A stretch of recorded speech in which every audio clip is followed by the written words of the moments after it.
I'm Mike Schneider, managing editor of New Jersey Public Television's nightly news program, NJ Today.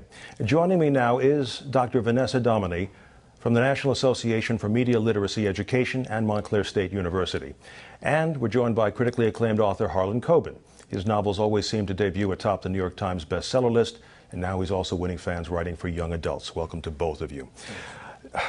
There are those who say what we see on television, what we see on our computer screens, what our young people see on their video games can have a tremendous impact on their behavior and in many cases bring out the very worst possible qualities. Do you believe that?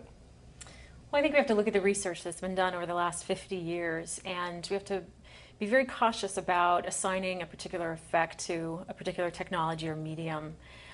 There are some inconsistencies, although there are also some consistencies in continuous exposure to violence in any media form, whether it be video games, television, film, does create aggressive thoughts, behaviors so it's not just in children and adults. Thoughts that are acted upon as well? Well, the challenge is there hasn't been enough large-scale longitudinal studies that can directly correlate extremely violent behavior with these media, with the media violence. Is there any sort of sense that just having that much time in front of screens is bad or not?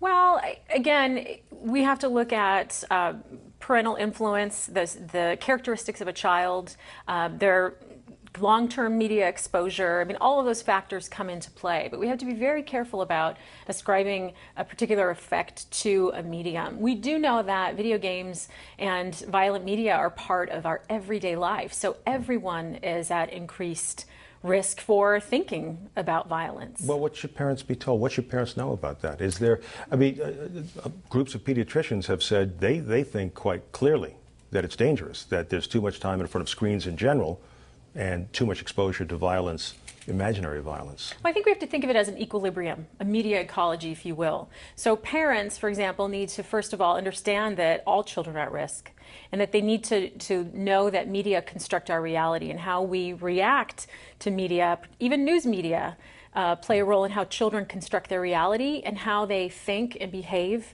I think parents need to, once they acknowledge that, pay particular attention to a child's characteristics. If you have a child with special needs, if you have children who are have a tendency for aggressive behavior, even before consuming violent media, that needs to be factored in. So I think we really need to pay attention to parental education and providing, particularly single parents, parents with students with special needs, the support that they need. And I have 4 children myself, and I set limits. And I'm grateful that I have the freedom to do that, but I also am well aware that media, all forms of media messages construct a child's reality. Harlan, you're a parent as well.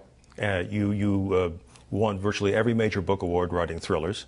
You write for young adults as well now. When you write for young adults, do you self-censor things? I don't. I'm a couple minds on this. One is, 50 or 60 years ago, they were asking these same questions about comic books. When comic books first came out, that they're causing violence in kids. And, when you and I were growing up, Mike, we had those cap guns. Every kid did on our block, and those were horrible for us, and those are going to make us all crazy and violent. At the same time, this is a new technology, and it's a scary technology. Do you limit your own kids' access to these things? I do, but it was a question I actually wrote in a book called Hold Tight on putting spyware even on kids' computers, because all of a sudden the whole world's open But to you. Do you monitor how much time your children are on? I monitor, but not. I don't. Again, it's also another thing is I don't think it's one size fits all, as the doctor was sort of saying here. Certain kids, if you can see and if they have sort of a problem here, you have to watch them.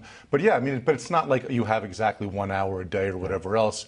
I'm more flexible in that, but I'm trying to watch what they're doing. Because the whole world is exposed there, not just violence, but pornography and everything like that.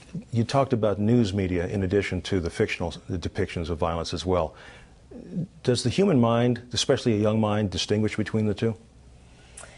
I think that that parents and educators need to be a filter, in the sense that news media are also constructed as a Hollywood film is constructed in a different way, but there's a lot of information that's being pushed at young kids. And so parents and educators need to help them reframe what they're seeing, have them ask questions, think thoughtfully about the events that have recently occurred.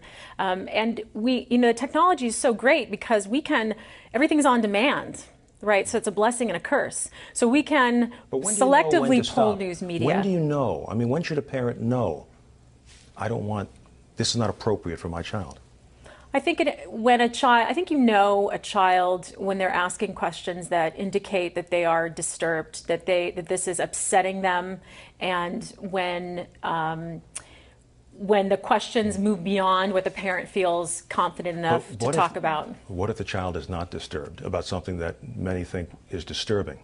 Well, I think we have to see that fear and anxiety manifests itself in other ways. So if a child is having problems resolving conflict, what's interesting about recent events is that we need to provide young people, adolescents, with socially acceptable ways to resolve conflict and to express frustration, express anger, emotions, and I'm wondering if schools and parents are equipped to be able to do that. I mean, it's really important to be able to civilly dissent and to negotiate feelings about disturbing events, feelings about violent events. So I wonder how we're doing that as a society. Only about 20 seconds left. How do you think we're doing? I think we have a lot of work to do, and I think we need to ask questions. How are we supporting parents, single parents? How are we educating kids about media and about how to carefully and creatively, constructively create through social media, using all the new technologies to build up rather than tear down, to ask critical questions, to train teachers on how to differentiate instruction between students who have special needs and those who are excelling way beyond our capacity to understand. We have to leave it there. We thank you both for coming in. Thank you. Thanks.